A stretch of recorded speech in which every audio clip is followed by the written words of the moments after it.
Tua palavra é luz no meu caminho, luz no meu caminho.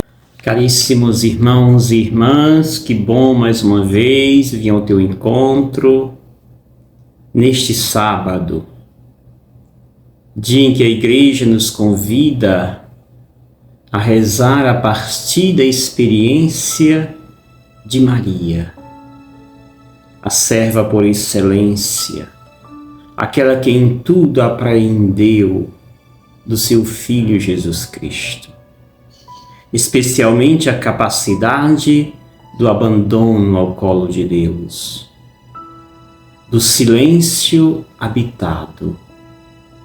Maria viveu uma vida intensa de entrega, de silêncio interior.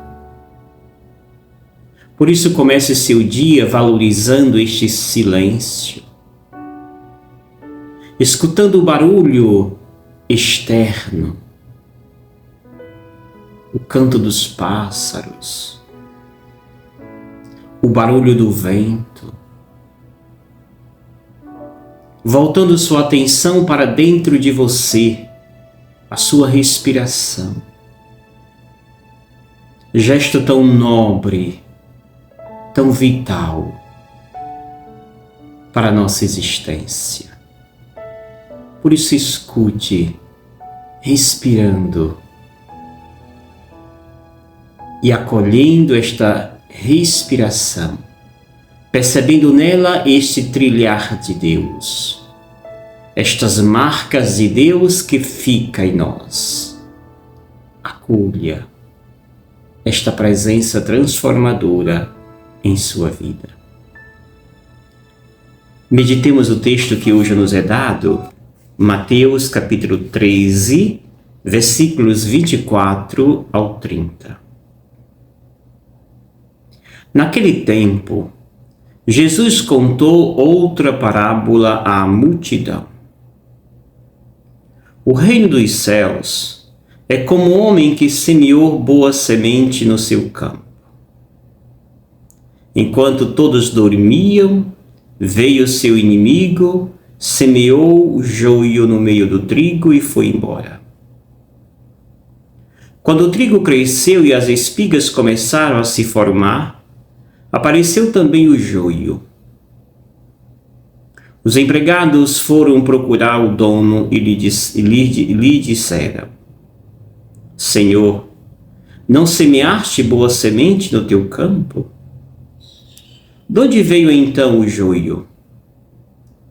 O dono respondeu: Foi algum inimigo que fez isso.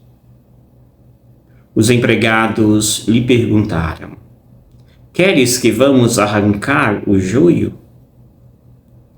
O dono respondeu: Não.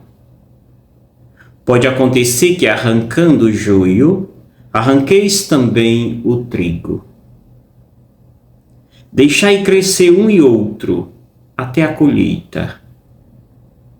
E no tempo da colheita, direi aos que cortam o trigo: arrancai primeiro o joio, e o amarrai-o em feixes para ser queimado. Recolhei, porém, o trigo no meu celeiro. Palavra da salvação. Glória a vós, Senhor. Amados e amadas, esta parábola é própria do Evangelho de Mateus. E ela está em plena sintonia com a parábola do semeador. Aqui também temos sementes. A diferença é que o semeador, a parábola do semeador, está voltada para a questão do anúncio da boa nova, da receptividade desta palavra de Deus. O tema é o reino dos céus. E nós podemos ver aqui duas cenas. A primeira cena é aquela do semeador que lança a semente no seu campo. Jesus está aqui fazendo uma analogia do reino dos céus, que é semelhante a um homem que semeia sua boa semente no seu campo. Mais uma vez, a referência da semente, ela é boa. Deus não lança semente ruim sobre a terra. Todas as sementes são perfeitas. Os terrenos são eles que mudam. A maneira de receber essa semente é que vai ser diferente. Aqui então Deus lança a semente no campo. Enquanto todos dormem, diz o texto, veio alguém e um inimigo e lança outra semente. Não de trigo, mas de joio. E joga sobre o trigo.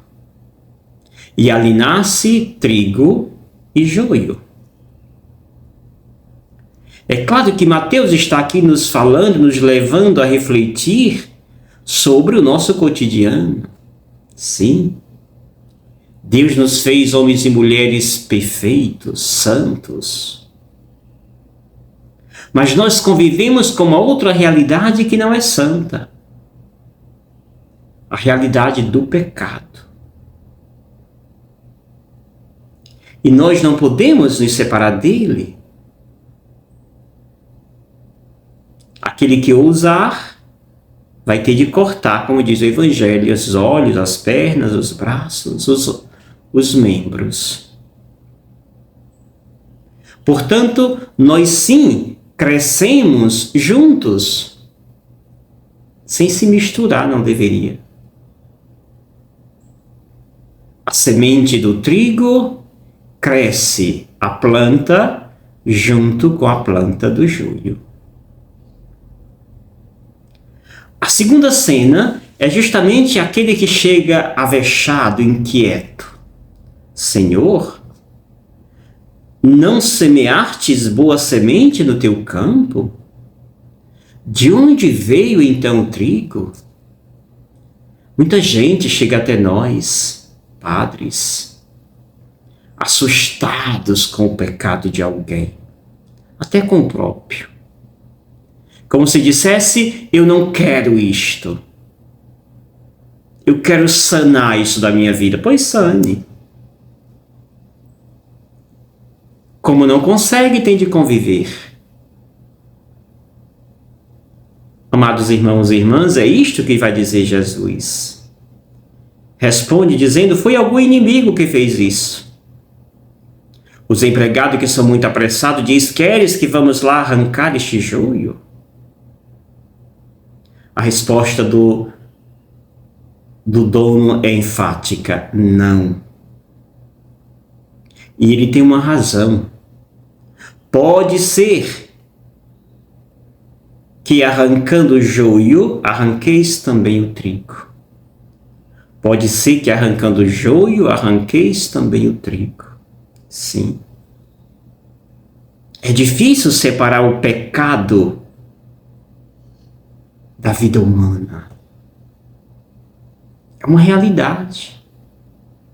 O que nós não podemos é deixar que este pecado dite a nossa vida. Mas nos esforcemos cada dia para que a graça de Deus dite a nossa vida e não o pecado. Mas os dois estão aí. Graça e a desgraça do pecado. É neste sentido que Jesus vai dizer, deixe que ele cresça. No tempo da colheita, colherão todos os dois. A diferença é que um vai ser amarrado e lançado fora, o outro no celeiro. Caríssimos irmãos e irmãs, muitas vezes nós nos apresentamos como seres muito apressados, como puritanos de carteirinha. Temos muitos, infelizmente, católicos hoje que constitui o grupo que cada dia cresce desses puritanos. que são críticos ferrenhos, até do Papa Francisco, porque não gostam de pobres, porque não gostam daqueles que estão à margem da sociedade, mesmo muito sendo pobre e lascado. Mas tem uma linguagem de que todo aquele que fala de pobreza, de justiça social, é comunista. E se você perguntar para esses que falam de comunismo, eles nunca leram o criador do comunismo, não sabem nem quem é. São um bando de hipócritas. E a igreja está cheia deste bando de hipócritas. Jesus é muito autêntico. Deixe que o joio, que o trigo cresça junto com o joio. No tempo certo haverá esta separação. Não é agora. Agora é tempo de processo. É tempo de fazer o caminho. Quem nos orienta neste caminho é o próprio Deus. Por isso desconfie daquele católico que critica tudo, que vive uma tal teologia do inferno, do purgatório e companhia. Desconfie desses católicos, que tem de rezar 1001 Ave Maria, porque senão não se salva. Eu digo a você, sem medo de errar, a oração de Jesus, e a que eu procuro imitar, é uma oração onde a palavra não é protagonista.